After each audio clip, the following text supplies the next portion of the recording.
Okay, hello there. Today I'm going to be going over my facial hair journey with Minoxidil.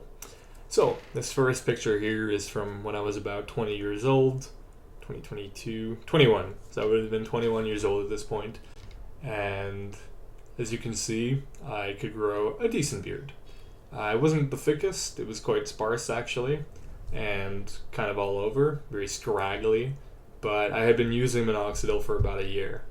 A year earlier to this, I couldn't grow a beard at all. I could only grow a slight mustache and a bit of hair here. So it had a gigantic impact on my facial hair development. Now, how would it have developed without minoxidil? I think it still would have been a good beard, but nowhere near as fast in terms of growth, and nowhere near as thick either. So this is the start. I kept using minoxidil for another year, and then literally a year later, I had about the thickest beard that I've ever had. I mean, obviously it's not grown out here, but this was like 2 weeks of growth, and it was just very, very dense. And I knew it. I mean, I literally wrote, "A glorious beard will come."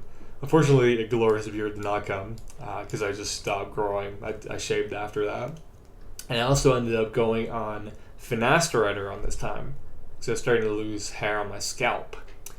So what happens with this in terms of the science? Your facial hair development and basically the development of all of your body hair is increased by a hormone called dihydrotestosterone. That hormone is itself created by the conversion of testosterone by an enzyme called 5-alpha reductase. Now, 5-alpha reductase, there's three types of it, or three like subtypes, and finasteride blocks the second one, which accounts for about 68% of the conversion from testosterone to dihydrotestosterone.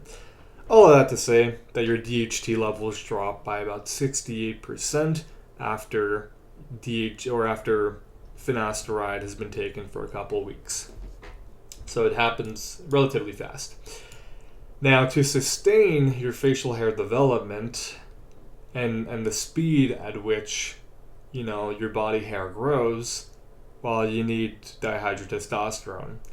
And once it's gone, well, you can see something, especially if you're young and this is like recent development, and it's been, this facial hair development has been driven by minoxidil. Well, of course, it's going to be slowed down. So I found that started happening, but thankfully, I got to keep the hair on my head, which is good, right? Now, the way that DHT actually thins out the hair on your head is by causing a thickening of the scalp over time, and that's one of its actions. And then that causes the blood vessels to be unable to reach the actual follicle, which causes, no nutrients, no oxygen. It dies off, bing, bang, boom, throughout the cycles of your hair. So we have that. So this was 2023, quite thick, probably the thickest it ever would be. Then we continue to 6 months later, slightly less thick, but slightly longer growth here, but still very good beard. As you can see, I was still using minoxidil. I think I just applied minoxidil actually. That's the kind of glare shine that you get there. And continued there, bing, bang, boom. Quite good. And then I stopped. So August 28th, 2024, I had stopped using minoxidil and it was slowly starting to fade away, but it wasn't so bad. This is again the other side, so not too bad, but you can definitely notice that it's not quite as thick, not quite as dense either. So that started happening. Now, nonetheless, I was able to grow the biggest beard I've ever grown. And this was, a year and a half ago now, but, good beard, quite long. Not the thickest, but it, had I kept on growing it for another month, this would have been completely covered, and it would have been a good beard, right? All that to say that even though I wasn't using minoxidil at this point, I was still able to grow a good beard, even while still being on a finasteride. I never quit finasteride. So yeah, then we just totally stopped. So this is a year later, pretty recent, October 15, 2025. I just stopped for a long time, and you can definitely see a massive difference, right? Over time, you eventually just return to kind of your baseline on finasteride, which is lower than your normal baseline. And you can see, it's just nowhere near as thick. Like the actual hairs themselves look tiny, very, very thin, because you simply don't have as much DHT to supplement the growth. Right? You need DHT to go into that androgen receptor to actually cause enlargement, development of the follicles here. But there's not enough of that. With minoxidil, what it does is it actually dilates the blood vessels, so it allows those nutrients to come in, and it's a very potent vasodilator. So you have this massive vasodilation that causes huge influx of nutrients to come in. If you add microneedling onto it, there's a better absorption of that minoxidil, which can happen systemically. So be aware of that, because then you can have a drop in blood pressure and blah blah blah.